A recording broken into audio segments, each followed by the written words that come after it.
एक मंदिर जहाँ झंडा हवा के खिलाफ लहराता है, जहाँ भगवान का शरीर लकड़ी का होता है लेकिन वो जीते हैं, और जहाँ एक चम्मच खाना भी बर्बाद नहीं होता, चाहे एक व्यक्ति आए या 10 लाख। अब तक तो आप समझ ही गए होंगे। तो बात यहाँ हो रही है जगन्नाथपुरी टेम्पल की।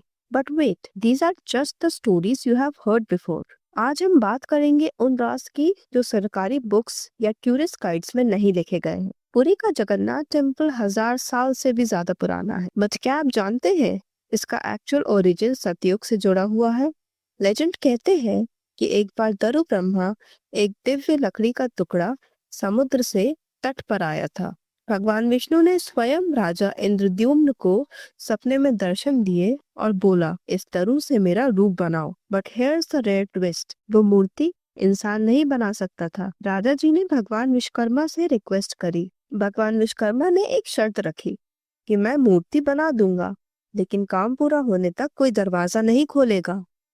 राजा जी इंतजार नहीं कर पाए और जैसे ही दरवाजा खोला, विश्वकर्मा अंदर ध्यान हो गए। मूर्तियां अधूरी रह गई, और वही अधूरी मूर्तियां आज भी मंदिर में विराजमान है। Little known fact, even today the hands of lord Jagannath are unfinished, symbolizing divine incompleteness of human understanding। Puri का पताका हमेशा हवा के उल्टे दिशा में लहराता है, लेकिन ये फिजिकल लॉ ब्रेक करने वाला केवल प्लॉट पीस नहीं है। इसका हिडन फैक्ट ये है कि every day a single priest climbs 45 story height barefoot without support and changes the flag। अगर एक दिन भी फ्लैग नहीं बदला जाए, it's considered a bad omen and the temple has to be closed for 18 years। अब बात करते हैं सुदर्शन चक्र की। सुदर्शन चक्र मंदिर के टॉप पर है, जिसे आप पुरी के किसी भी कोने से देख सकते हैं, लेकिन कभी भी उसका पीछा नहीं कर सकते। रेयर डिटेल यहाँ पर यह है कि the chakra is designed optically perfect. From every angle it looks like it's facing you. This effect is still unexplained by modern optics। मंदिर के ऊपर जो डोम है उसकी शैडो नहीं दिखती, पर बड़ी बात ये नहीं है कि छाया नहीं पड़ती। बड़ी बात ये है ये छुपा लिया गया है आर्किटेक्चर में। The temple was built using interlocking stones with no cement or lime, and yet it has survived major cyclones and attacks। अब बात करते हैं महाप्रसाद की। The divine food logic. Jagannath का महाप्रसाद दुनिया का सबसे बड़ा ओपन किचन सिस्टम है, जहां 56 भोग रोज बनता है। अननोन फैक्ट यहाँ पर ये है, it's cooked in 7 pots stacked on fire, but miraculously the pot on top cooks first, then the bottom one, defying normal fire flow physics। और सबसे खास बात, कभी भी प्रसाद वेस्ट नहीं होता। लोगों की संख्या तो अनप्रेडिक्टेबल होती है, लेकिन प्रसाद हमेशा परफेक्ट होता है। इसे कहते हैं भगवान का बजट, डिवाइन सप्लाई चेन। हर 12 से 19 साल में होती है एक रात जहां पूरा टेम्पल अंधेरे में डूब जाता है। Nava Kalevara, the soul transfer ceremony, जहां वुडन डीटीज को रिप्लेस किया जाता है।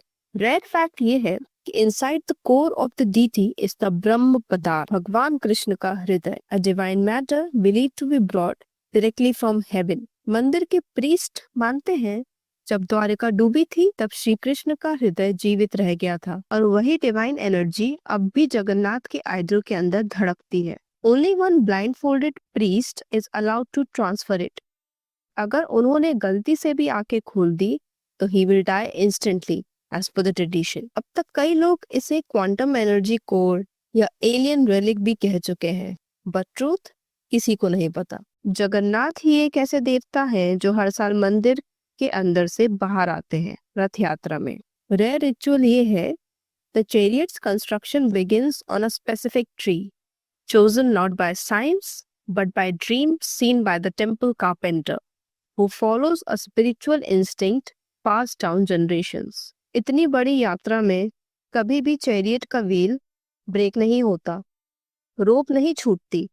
लोग कहते हैं भगवान खुद चैरियट चलाते हैं। अब बात करते हैं ब्लैक स्टोन की, which actually no one notices but steps on। अब एक और आखिरी रहस्य जिसे लोग रोज देखते हैं लेकिन समझते नहीं हैं। टेम्पल के एंट्रेंस पर एक काला पत्थर है जिसे हर भक्त क्रॉस करता है बिना सोचे। ये पत्थर श्री कृष्ण के 3 अश्रु बिंदुओं से बना है, जब उन्होंने द्वारिका में सब कुछ त्याग दिया था। माना जाता है कि ये स्टोन कृष्ण के मानव रूप के दुख और त्याग का प्रतीक है। पर आयरनी देखिए, हर डिवोटी उसे पैर के नीचे रख देता है, बिना जाने कि वो स्टोन शायद डिवाइन ग्रीफ का जीवित प्रमाण है। शायद भगवान चाहते हैं कि उनके दर्द पर हम कदम रखकर आगे बढ़े और भक्ति का असली अर्थ समझें, एक्सेप्टेंस एंड नॉट एस्केप।